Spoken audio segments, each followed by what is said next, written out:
besides the point, we're getting out of the vet and like, I feel that the energy's fine and like, we're kind of leaning on each other once again. Like everything's fine. We get home. I go into my room. She goes into her room. She says, I'm going to lay down for a bit. I'm like, okay, same here. I'll just go lay down. And, an hour or two goes by and I receive a text from her while she's in her bedroom. And she says, hey, I love you always, but this is clearly not working out. I was so disappointed in how you acted at the vet. I'm getting very depressed and that's horrible for me. At this point, I think it's best for you to go back to Los Angeles. You clearly aren't doing great here and it's killing me. I love you and hope you get the help you need, but my health is suffering since you came. I'm too old to do this. I'll get you any help you need, but I can't deal with someone your age with a degree not working.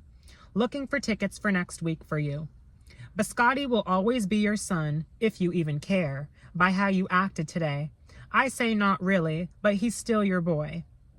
I'm looking for tickets. I would think you should let your dad know. Or we can spend Thanksgiving and do it after. I feel this is the best way to communicate. I don't want to be yelled at anymore. It brings up my father issues. Your call. Let me know as I want to book a ticket. You're already packed, as I'm not stupid. I ordered pizza. You're welcome to join me. I'm sure there will be no response. So sad. I'm meeting with a will attorney next week, so I'll need some information from you. I've decided to do what my mom did. Everything is going to be split, by the way, with you and my daughter. I found a ticket for you. Please let your dad know. I'm done. Don't respond. I don't care anymore. I'm taking care of me, and you need to go ASAP. I'll send you the info, let your dad know, or someone. Honestly, good luck. I don't give a fuck. You don't give a fuck about me. Same. Get out. Grow the fuck up and get with reality. Work. Anyway, I tried, and I'm not going to go into a deeper depression from you. I opened my home to you, and it's been hell. I'm sorry I don't feel the same way about you anymore, and we are not close. I'm done living on eggshells in my own home. Bye-bye. I tried. Enjoy your last walk. Have fun in Los Angeles. I got a ticket for next week. It's been a pleasure. And please take out the trash if you're not too tired. I'll send you your ticket. I'll drive you to the airport, or you can pay for an Uber. Your choice. A few hours later, she says, where did you go, love bug?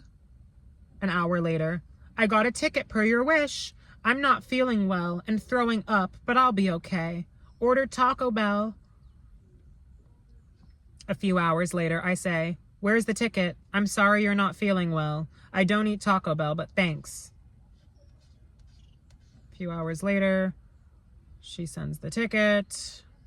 And at that point, I really just stay really firm on like getting back to Los Angeles. The morning I was literally supposed to fly out, like an hour before the Uber was coming. She literally was like, don't go. I don't think you should go. I don't think you should be running away from family when you have problems. I think we should go to therapy and work this out. I made an amends. It won't happen again. I'm getting on my medication. And the thing is, during the hurricane, when she first attacked me, she said, I make amends to you, Jake. I will never treat you like that again. And I will never say that to you. And I'm sorry. I'm sorry. And I didn't quite believe it, but I took her word for it. And I was like, thank you. And I hope that we can get through this. And I just want to get through this hurricane together. And she goes and like acts completely manic again. And when she's sending these series of texts, by the way, they're split up between like 10 minutes apart, 5 minutes apart, 30 minutes, an hour. Like it's kind of just like a series of like spiraling messages. And I'm not responding because I'm either one, asleep, or two, I am outside of the house altogether trying to get my distance because she's acting crazy. And so, when it comes to that, and when she finally booked the ticket, I was like, I'm getting out of here. And when she also says, I know you're packed, I'm not stupid. I was packed all the way from October 4th. I just want to make something clear. When I packed my bags and bought that plane ticket, which I can never get the money back for, by the way, I I kept my bags packed because I also was so uncertain if we were actually going to be on good terms or not. And I had a feeling. I just had a feeling that like something else would have happened down the line, and I wanted to have my bags packed.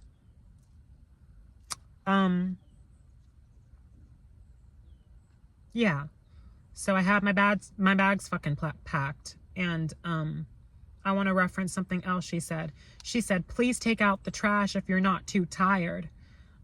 She's mocking me when she says that because she was complaining about me not taking out the trash while I was sick because I was literally just bedridden. I was sick.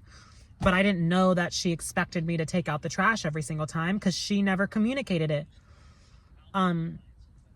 My dad ended up saying, you know, like knowing your mother, like your mother probably never wanted to take out the trash because she didn't when we were married. And I think she just expects the man in the house to take out the trash. And I'm like, that's completely fair. But what's not fair is to expect it and not communicate it. You have to at least tell me.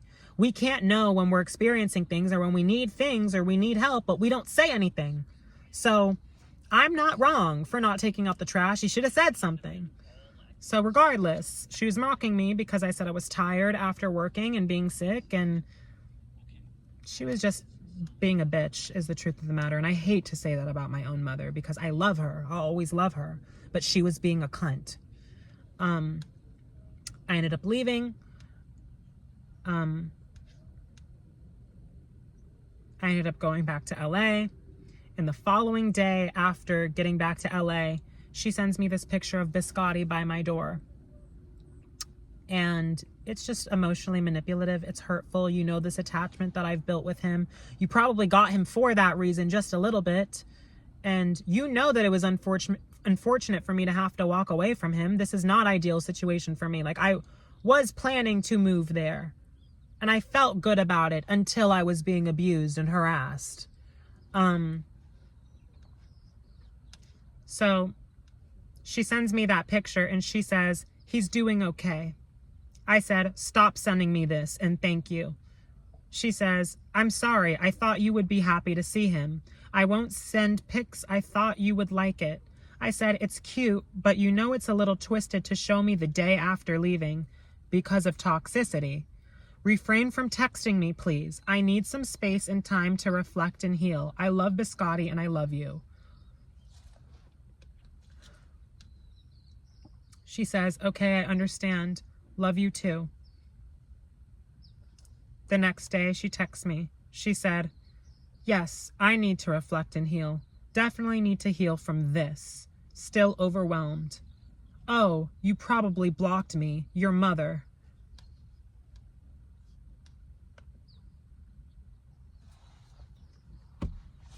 I'm looking for the text. Shit.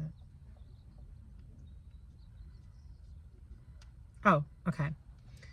And she begins to say, the most horrifying thing is I put everything into you as the favorite child, and in the process completely negated my daughter. Yes, we both said things out of anger, but this is over the top. I now need to make up for favoring you and making sis feel less than. Goodbye, Jacob. I said, and what you will learn is that the source of safety, peace, contentment, love, and happiness all starts from within ourselves, not others. And when we love ourselves deeply, we can effortlessly overflow our cups into those who we love. Goodbye, Mom. She said, goodbye. Wow. Happy 2 weeks. I'm still not sure what that means. And then a few minutes later, don't ever contact me again, user. And so I just blocked her. She literally said, don't ever contact me again. And I'm done. I'm done like receiving this shit. It's stressing me out. It's really pulling on my energy. It's hurting me. It's hurting. I don't want to have to do this with my parents or with my family. You think this is ideal for me? It's not. But it is what it is. And that was like the final straw. Like you said, don't ever contact you again. You called me a user. So I blocked you. That was your choice, not mine.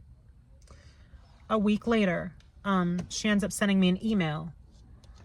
Now, I've tried searching for this email. It pops up on my phone, but when I go to actually open it, it says something went wrong. The message could not be like found. And then when I go to my computer, I literally can't find it anywhere. So I'm not quite sure how to relay exactly what the email said, but I'm going to just go based off of memory. The email was pretty much like, hey, I love you. Please unblock me. I believe that we both have said things that are wrong, and a lot of my wrongings were from a place of a lack of communication and being passive aggressive. I think we should both get therapy. This is your home, and you should unblock me because I'm not cis, I'm mom. And then she was like, Biscotti's doing good. He almost knows his name by now. And Basil Leaf is doing well. Basil Leaf is Hazel, by the way. I gave her that nickname while I was in Florida. And every single time I would call her that, my mom would like yell at me saying like, that's obnoxious. Stop. Like, shh, stop. Like, she's not going to know her name. Stop. Like, she would always complain about it and like give me a reason to like, give me a problem for it. So for her to start using Basil Leaf in the email was also emotionally manipulative. And I think it was just kind of bullshit. I see right through it. Stop trying to play me like a fucking fool. So she ended up saying all that, and she was like, okay, well, I'm doing great. And like, she was like updating me on her job, and like, it felt like a weird email. And then she was like, okay, I love you. Hope to talk to you soon. And I ended up just blocking her email because once you get blocked, you're blocked. So I don't know why she's reaching out so fast. You said you need time to heal from this and that I'm a user, so I don't know why you're reaching out only a week later. It's probably because you want my energy, isn't it? It's probably because deep down you know I really didn't do anything wrong, but you felt the way you felt. You're entitled to your feelings. You're not entitled to my energy. Bye. So I blocked her on her email. And then a few days later goes by, and I get a Facebook message from her. And I don't even use Facebook, but I got a Facebook message from her. And the only thing that it says is, I miss you. Come home. I'll pay. Really? That's what I get? For all the back and forth that we've had, for all the pain that you've caused me that I've openly expressed to you, for me to say I'm depressed, for you to say you're depressed, for us to say we need healing and this and that and the third, that's all I get? I don't like when people go out of their way to hurt you and mistreat you so badly, and then they just try and act like nothing ever happened, or that things really aren't that big of a deal when they're not the ones that are actually hurting. You know, I expected at the very least to be like, hey, I really want to at least be on talking terms with you. I understand if you want your distance, but just know that I love you and I am sorry for what I did, and I hope we can talk soon. Instead, it's, I miss you. Come home. I'll pay. My mother's given me a lot when it's come to like money and taking care of me, because there's ways in which both my mother and my father are giving. And I can immediately tell you guys right now to preface, my family loves me. They do. And I love them too. But do they love me enough? Do they love me the right way? Do they hold space for me to be honest? So, yeah, that was pretty hurtful. And when my sister was reaching out around this time of the year, I got a text from my sister's father at the same exact time that I got a text from my mother's friend. And they both said the same thing, just saying, hey, you know, your mom's worried about you. Like, please reach out to them when you have a chance. Like, we just want to know you're okay. And I pretty much said I copy and pasted the same thing I said to my sister's father to my mom's friend. I literally just said, like, I would like my boundaries respected. I'm doing just fine, and respect my space. Thank you. And she was like, okay, we just want to know you're okay. We love you. This will be the last time that I reach out, but like, whatever. And I'm like, okay, I got it. Like, leave me alone. Thank you. So that's where we've been. And since then, I've had my mother comment on my YouTube videos, and my sister, and on my TikTok even too, saying, come home, like, I'll pay, like, I don't want to see you like this, like, you can go get a job and I'll give you space to heal. Bitch, this isn't about my fucking healing. I'm of course gonna heal from this because that's the only choice I have, and that's all I ever do is just heal. But this is about you.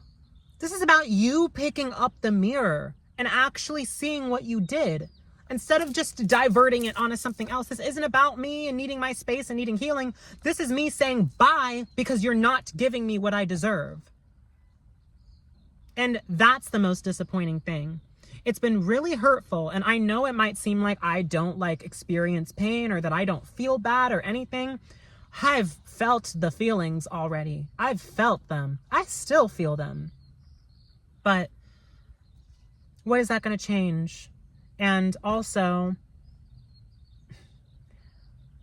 I think even though the way she spoke to me and treated me was really hurtful, I think it's even more hurtful that after all of this, they're reaching out with a narrative of as if they never did anything wrong, or that there's nothing for them to work on, and that it's just kind of like a me thing, and like I need my space and my healing, and it's just disappointing.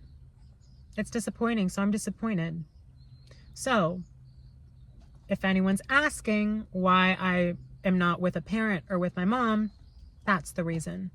I chose to walk away. Even though I was given the chance to stay and go back, I won't, because it results in me being mistreated and abused. And it's honestly an environment that was once so positive, and I believe that it will hold its positivity forever.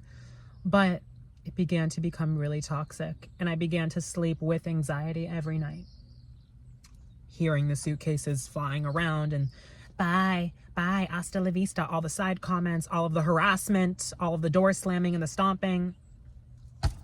We got in a lot of other fights while I was there, but I don't think it really holds much relevance at this point in the story. Just know that I'm not speaking to my mother or my sister because of those reasons.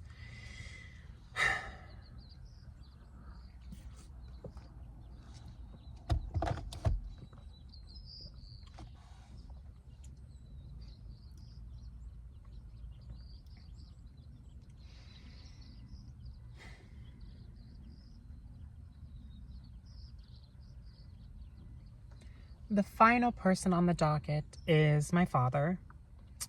And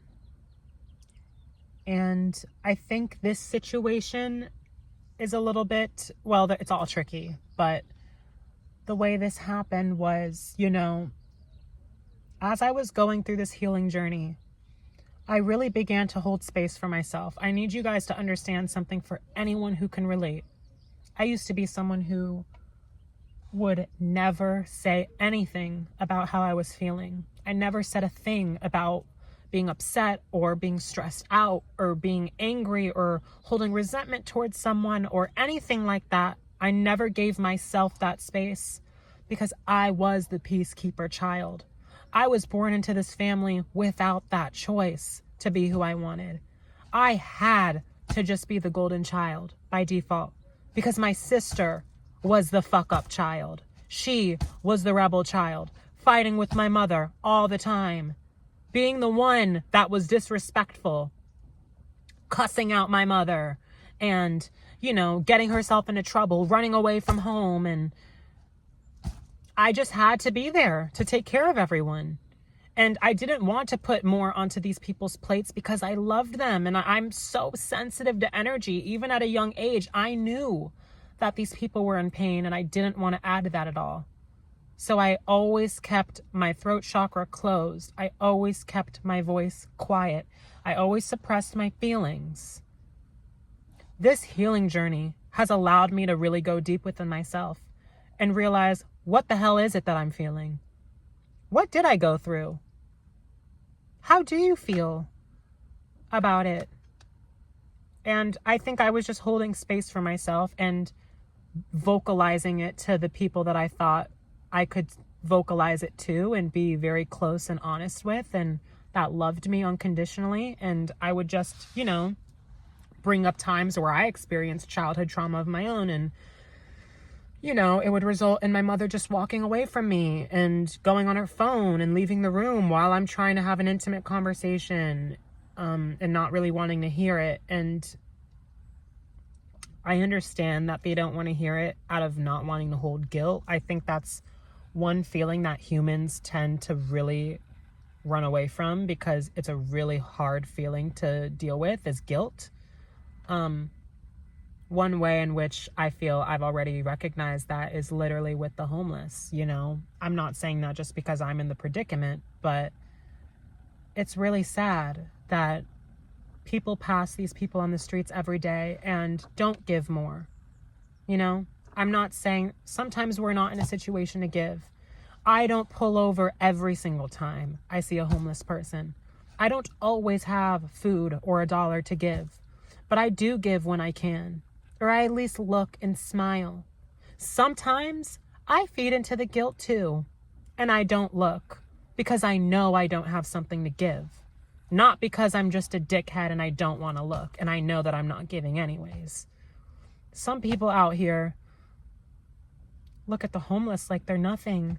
They just ignore them. Like today, and I want to briefly, I'm sorry for sidetracking. I'll get back to the story very quickly before I get into my father, but I got these box of donuts.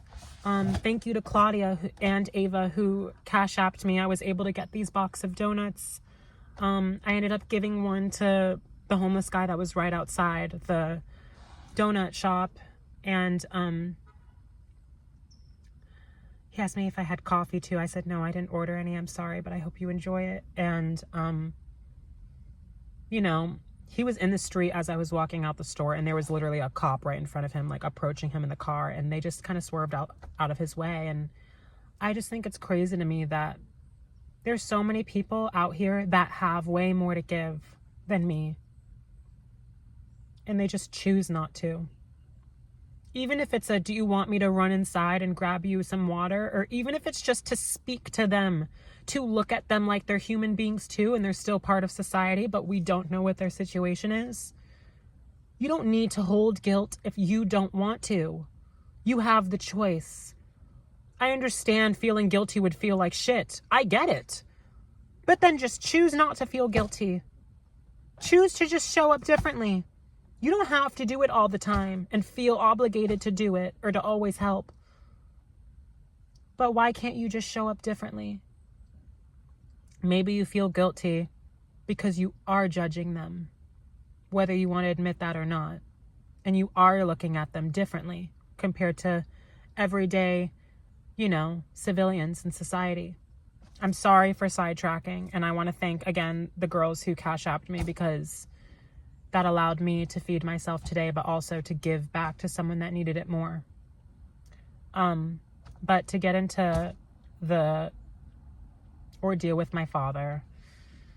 So before I even went to Florida, throughout this last year, I was going through my healing journey. I was starting to realize that this home that I've been in for so long was just not serving me anymore. And it was beginning to kind of drain me and drag me back to the past and make me feel really depressed and unmotivated. And I was just being open and vocal about that, as well as things that I went through in childhood. And, you know, my dad did take the effort to like shed a tear and apologize for the part that he played in my childhood trauma. And I do appreciate him for that. And I know that I hope that they don't intend to hurt me. I know that they have good hearts, and I know that they love me deep down. But I just feel like there's a wall. There's like something that I can't get through to them. Like I try to explain it in so many different ways possible, and I just feel like they just don't get it. So like I would always try to just tell my dad when I'm like being upset from something he's saying, and I'm just like beginning to actually love myself and respect myself and hold space for myself. And it would always end in an argument. It would always end in me being gaslit or told that I'm like, you know, well, for example, like one day when I got my guitar, I, you know, came home and my dad wanted to see it. I said I was going to go upstairs and just put it away. And he's like, no, I want to see it. So I showed it to him and he said it was very cool. And that was very nice and reassuring. And then like, as I was walking upstairs, he was like, well, I hope to hear you play it. And I was like, as I was walking upstairs, and he was like, I hope to hear you play it. Just not any singing. And I was like, I walked upstairs and I came back downstairs and was going to go walk out to the front patio to smoke. And as I was walking, and I probably could have handled it better, obviously, when can't we? I'm self-aware though, and I reflect. Some people don't. I was like, by the way, I would really appreciate it if you didn't make fun of my singing, because I feel like that's all you and my sister ever did growing up, and I feel like I was never really supported. Like, it's just kind of triggering to whatever, like, can you just, you know, not make jokes about that anymore? I'd appreciate that. He was like, I never made fun of you. And I know that his intention is not to like hurt me in saying that. I think it's just to be lighthearted and, you know, make a joke out of it. And there's nothing wrong with that, but it's different when, and I hope people take something away from this, but I was talking to my vocal teacher about this, and it's one thing to like crack a joke at a kid who's just being light, who's just doing what they love to do. And it's another thing to only crack jokes and to insult and to kind of like poke fun at it and to never show love or support for it. It makes you feel ashamed for it. So I feel I closed that part of myself up for so long in my life. And I finally have just begun to like accept it and love it and have fun with it. Now it doesn't matter what people say.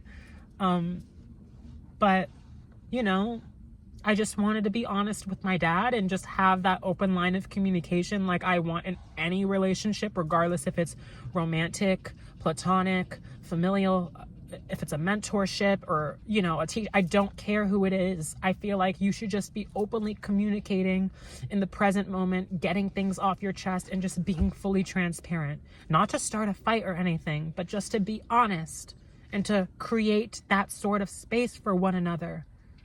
Something that's safe and sacred. And so he was like, I didn't make fun of you. I wasn't making fun of you. I was like, please, like that's all you and my sister did to me growing up about it. And I know you don't probably mean ill intent by it, but it upsets me. So please stop. And then I walked out. And as I was walking out, he was like, please, I worked hard for you to like get into singing and acting, and I hold resentment. What do you mean you worked hard? I mean, I know you worked hard when it came to the acting, but what about me? What about the work I put in or the passion I had that I communicated? And you hold resentment? You're not a fucking child. You're my parent. What do you mean you hold resentment? If anything, shouldn't I hold resentment against you? But I don't. You know, I'm sick and tired of being the mature one in the relationships. I need people to meet me eye to eye. I'm not pulling people with me anymore, period. I guess that's just not what they're getting. So, sorry for sidetracking, but yeah, I've been having difficulties with my father and just being honest, and I feel like that space has not been held for me. When I was coming back from Florida, we ended up getting in and out, and he picked me up from the airport, and he was like, you know, I gave you enough time to figure out if that's what you wanted to do. I've let you fuck around all year and do nothing. So it's time to work. You have to work by this date, November 25th. I don't want to argue about stupid little shit. I want my peace. Things have been peaceful when you weren't here. And so I just didn't say anything. And so throughout most of November, I flew back around like late October. So for like all of November and like mainly December up until this moment, I wasn't, you know, sharing my feelings anymore anytime I was triggered or hurt or mistreated. And I kind of just was back to suppressing myself, and that was so not authentic to me. And, you know, November 25th comes around, and I end up telling him, like, look, I've tried looking for a job. I've really tried. I know you don't believe that I've tried or tried as hard as you have, but I have tried, and I am still trying. And here are my needs when it comes to working a job. I don't want to have to bend my needs, but I'm letting you know that I'm still bending them. Like, for example, one of my needs was, like, for so long I said I wanted to work in person because I wanted to be out of the house in an environment, meeting people, being around people. But then I ended up saying I would look for remote jobs too, because the job market is literally just that trash.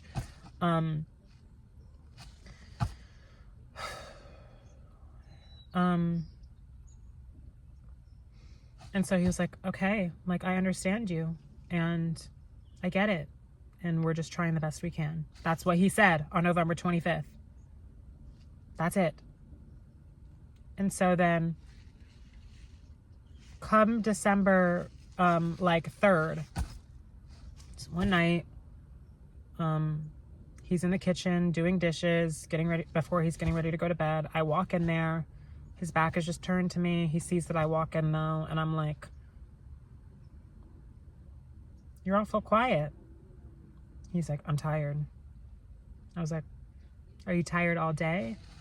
Because he literally just, there's times where, like, when me and my dad gets into arguments, he, like, will ghost me, like, in the physical. Like, he will be cold and he will, like, give me no energy, or he won't even look at me when I enter the room. Sometimes he won't even say anything. And that hurts me because that goes against house etiquette, the thing that I was talking about. If either one of us are leaving or coming home, say, hey, or bye, I'm heading out, love you, or hug me. You know, I feel like I wasn't receiving the love that I've put in and the love that I deserved. And I was being hurt actively while I was being under that house, but also hurting for reasons outside of my relationship with my father, and just for the sake of being in the same environment I've been in for the last 15, 16 years, while I'm literally growing out of this version of myself that I once knew. It's just, so, yeah, I ended up telling him, are you tired all day? He said, yeah. And I was like, oh, well, maybe it has something to do with your diet. Like, maybe you should go vegan, you know, like, your diet can really affect, like, your energy levels. And I know this could be looked at as me, like, picking a fight and starting something or initiating something. And I understand that. But in that moment, that's just what I did. I'm not saying that my intention was to start a fight. My intention was kind of just to, like, talk to him once for the day and to honestly see where his head was at, because he was, like, not looking at me and not speaking to me all day. And he's done that at days at a time. He was like, honestly, I'm just mad at you. I've been mad at you. I was like, why?